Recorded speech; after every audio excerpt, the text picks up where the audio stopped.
À Yaoundé, la capitale du Cameroun, ils sont nombreux les patients souffrant de malformations qui arrivent à l'hôpital militaire où se déroule une campagne humanitaire de chirurgie réparatrice.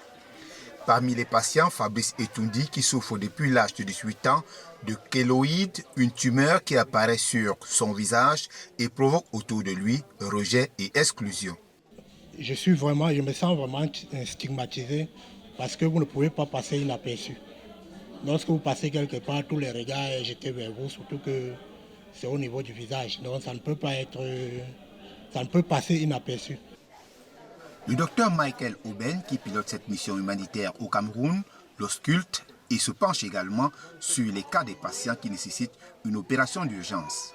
La campagne d'aide en chirurgie réparatrice organisée par la fondation Restore Worldwide et ASAF Cameroun regroupe plus de 40 spécialistes volontaires venus de France, d'Allemagne, d'Angleterre, des États-Unis, du Ghana, du Mali et du Sénégal. Ils devront jusqu'au 14 mai prochain consulter plus de 1300 patients enregistrés.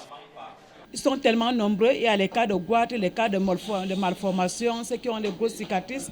Tout le monde accourt, l'hôpital est vraiment plein.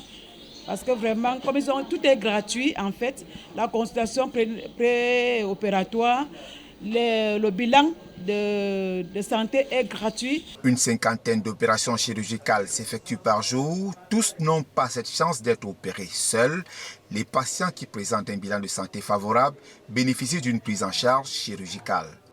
Donc le but de cette mission, ce n'est pas d'opérer un maximum de patients, c'est d'opérer des patients à qui on va pouvoir donner de l'espoir, à qui on va pouvoir donner le sourire et à qui on va pouvoir redonner une vie sociale, parce que malheureusement les pathologies défigurantes, les malformations sont source d'exclusion. Selon l'Organisation mondiale de la santé, 7,9% de la mortalité infantile en Afrique subsaharienne sont liées à des malformations congénitales.